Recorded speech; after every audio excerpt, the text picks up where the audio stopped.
The vacuum's whir echoed through the marble hallway as I cleaned Mother's prized Persian rugs. 10 years of this, scrubbing, dusting, maintaining the mansion that should have been my inheritance too. But according to Mother, the will had left everything to her. Julia, her sharp voice cut through the noise. You missed a spot. Again. Honestly, you can't even clean properly. I switched off the vacuum, turning to face her. Even at 55, Eleanor Bishop was immaculate, designer clothes, perfect makeup, not a silver hair out of place. She stood at the top of the grand staircase, looking down at me both literally and figuratively. Sorry, Mother, I said quietly, restarting the vacuum. I'll fix it.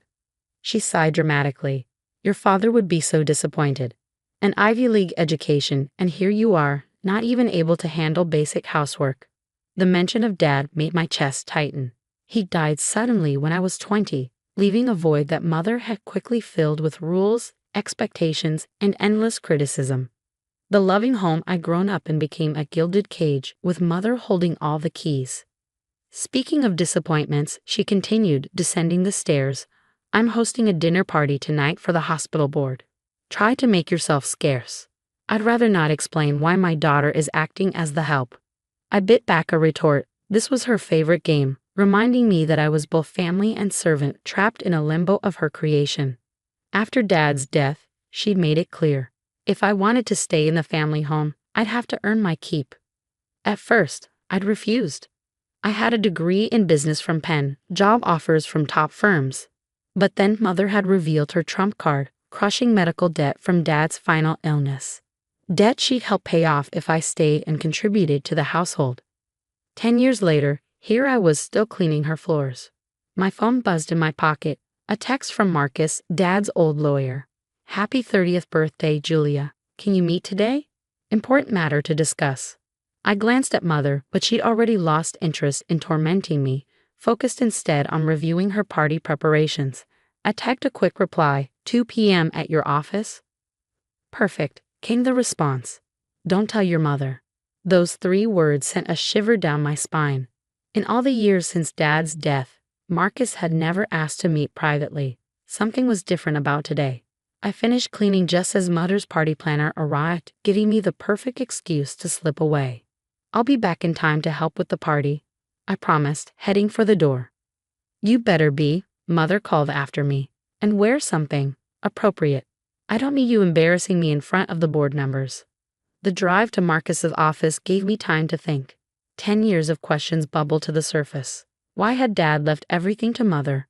Why had there been so much medical debt when he'd always been so careful with money? And why had Mother been so insistent that I stay when she clearly despised my presence? Marcus's office was exactly as I remembered. Wood-paneled walls, leather chairs, the faint smell of pipe tobacco. He stood as I entered, and I was struck by how much older he looked. Julia, he said warmly, gesturing for me to sit. You look just like your father. I smoothed my simple dress, suddenly self-conscious. Thank you for seeing me. What's this about? He opened his desk drawer and pulled out an envelope yellowed with age. My hands trembled as I recognized Dad's handwriting. To be opened on Julia's 30th birthday. Your father left this with me 10 years ago, Marcus explained, along with some other documents he wanted kept safe. I took the envelope, my heart pounding. Mother never mentioned. Your mother doesn't know about any of this, Marcus interrupted.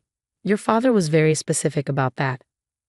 With shaking fingers, I broke the seal and pulled out several pages of Dad's familiar handwriting. My dearest Julia, if you're reading this, I'm gone, and you've endured 10 years of your mother's management of my estate. I'm so sorry for what you've been through, but it was necessary to protect what I built. You see, your mother isn't who she pretends to be. The medical debt she held over you? It doesn't exist. The will leaving everything to her? A clever forgery. The real documents are with Marcus, along with evidence of your mother's attempts to embezzle from my company before my death. I knew she would try to control you, to break your spirit, but I also knew you were strong enough to survive it. The real inheritance, the company, the properties, everything was always meant for you, but you needed to understand how power corrupts before you could be trusted with it. Today, on your 30th birthday, everything changes. The real will goes into effect. Your mother's deception ends.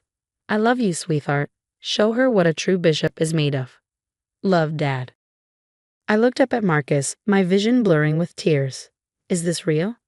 He nodded, placing another stack of documents on the desk. Every word. Your mother has been running quite a scheme these past 10 years, but your father, he was always 3 steps ahead. The drive back to the mansion felt surreal. In my bag were the documents that would change everything. The real will, proof of mother's fraud, and detailed records of her embezzlement attempts from 10 years ago. Remember, Marcus had advised, timing is crucial. Let her start her dinner party. Let her feel secure. Then, I pulled into the circular driveway just as the catering vans arrived.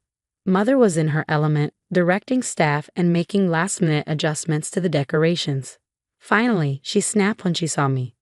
Go change into your serving uniform. The guests will be here in an hour. I headed upstairs to my old bedroom, now barely more than a maid's quarters. Opening my closet, I bypassed the black serving dress she expected me to wear. Instead, I pulled out the one thing I'd kept from my old life, a tailored Channel suit Dad had bought me for my college graduation. The doorbell rang just as I finished getting ready. Through my window, I watched as luxury cars pulled up, disgorging members of the hospital board and their spouses. Mother greeted each one effusively, playing the perfect hostess. I waited until all 20 guests were seated in the dining room before making my entrance. The conversation stopped abruptly as I walked in, dressed not as a servant but as an executive. Julia. Mother's voice was sharp with warning. What do you think you're doing? Taking my place at the table. I replied calmly, sitting in Dad's old chair at the head of the table. We have some business to discuss. I apologize for my daughter's behavior, Mother said quickly to her guests. She's been unwell. Actually, I interrupted, opening my briefcase. I'm quite well, and I have some interesting documents to share with the board. Mother's face paled. This is neither the time nor place. It's exactly the time, I said, passing copies of the real will down the table. You see, my father never left everything to you. That was a forgery, and that's just the beginning of what you've been hiding. The room erupted in murmurs as board members began reading. Mother stood abruptly, her hands shaking. These are lies, obviously forged. They're authenticated, I cut in, by 3 separate firms. Just like the evidence of your embezzlement attempts before Dad's death, the ones he caught you trying to hide. Dr. Richardson, the board chairman, looked up from the documents. Eleanor, is this true? Of course not, she snapped. This is just a desperate attempt by my disturbed daughter to reclaim what's rightfully mine, I finished. The company, the properties, everything. And to expose 10 years of fraud.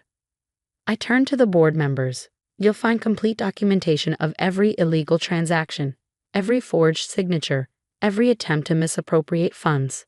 My father knew what she was capable of. That's why he left provisions to protect his legacy. Mother's careful facade cracked. You ungrateful little. Careful, Mother, I warned. The police are already on their way. The evidence has been sent to the DA's office. Your only choice now is how you want this to end. She looked around the table, seeing her carefully cultivated social circle crumbling before her eyes. These people had been her shield, her way of maintaining the illusion of respectability. Now they were witnesses to her downfall. I can explain, she began, but the damage was done. Board members were already standing, making excuses to leave. Dr. Richardson paused by my chair. We'll need to call an emergency board meeting, he said quietly. Your father was a good man, Julia. We always wondered about the circumstances of his estate. Mother watched helplessly as her guests filed out, leaving their elegant dinner untouched. When the last car pulled away, she turned on me with fury in her eyes. You've ruined everything, she hissed. After all I've done for you. All you've done. I stood, my voice steady. You made me a servant in my own home. You lied about Dad's wishes. You stole 10 years of my life.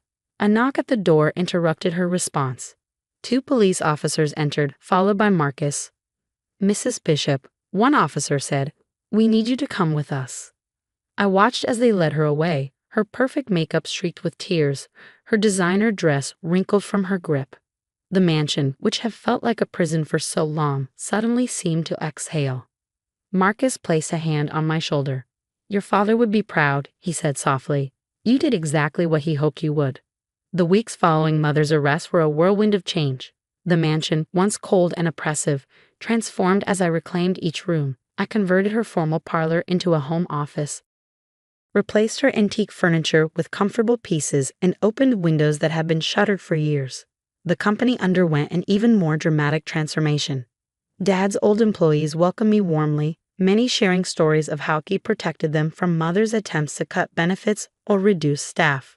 "Your father always said you'd be back," Margaret, his longtime secretary, told me. "He kept your office exactly as it was." The office she led me to was a time capsule, my college diplomas on the wall, family photos on the desk, even my old business plans still in the drawers. Dad had prepared this space knowing that someday I'd claim my rightful place. Mother's trial was set for spring. The evidence was overwhelming. Forged documents, embezzled funds, years of financial manipulation. But the worst revelation came during discovery, when prosecutors uncovered the truth about Dad's death. The medical records were falsified. Marcus explained gently, "Your father didn't die from natural causes. The toxicology report shows elevated levels of digitalis, heart medication he wasn't prescribed." I sat in stunned silence as the implications sank in. Mother hadn't just stolen my inheritance. She'd orchestrated my father's death. The investigation uncovered her careful planning. The slow poisoning over months, the fabricated medical bills, the forged will.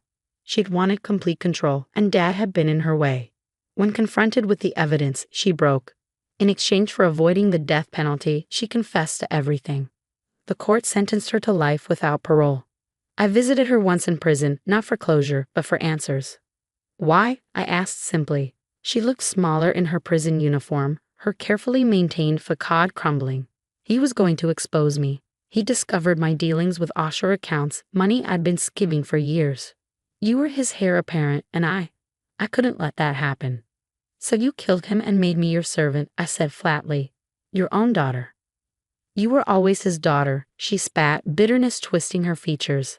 "I was just the trophy wife who gave birth to you. He never trusted me with the business, never saw me as an equal. Everything was always about you." I stood to leave, finally understanding. "You're wrong. Dad saw everyone's potential, yours included. You chose greed over growth, control over collaboration. That's why he trusted me instead of you." Walking out of the prison, I felt lighter. 10 years of questions had been answered, though not in ways I'd expected. The company flourished under my leadership, growing beyond even Dad's vision. I implemented policies he'd always dreamed of: profit sharing for employees, educational programs, community initiatives. The Bishop name became known for innovation and integrity rather than just wealth and power. On the anniversary of Dad's death, I found another letter in his office, hidden behind a false panel. "Dearest Julia, if you're reading this, you've not only survived but thrived. You've learned the hardest lesson in business and life. Power without compassion corrupts, but compassion without strength fails. Your mother chose power. You've chosen leadership. The difference will define your legacy. I'm sorry for the pain you've endured, but watching you now, I know it was worth it. You've become exactly who I hoped you'd be, strong enough to wield power, wise enough to use it well. The company is yours now, truly yours. Build something meaningful. Create opportunities for others. Show the world what real leadership looks like. I'm proud of you, sweetheart. I always will be. Love, Dad." Today, the mansion is filled with life again. I've turned it into a residence for young entrepreneurs, giving them the support Mother never showed me. The formal dining room where she hosted her pretentious parties is now a collaborative workspace. Mother remains in prison, her perfect world reduced to a 6x8 cell. Sometimes I receive letters from her, attempts at manipulation disguised as maternal concern. I don't read them anymore. Dad's legacy lives on, not just in the company's success, but in the lives we touched. Every scholarship we fund, every startup we support, every employee who grows with us. These are his real inheritance. And mine?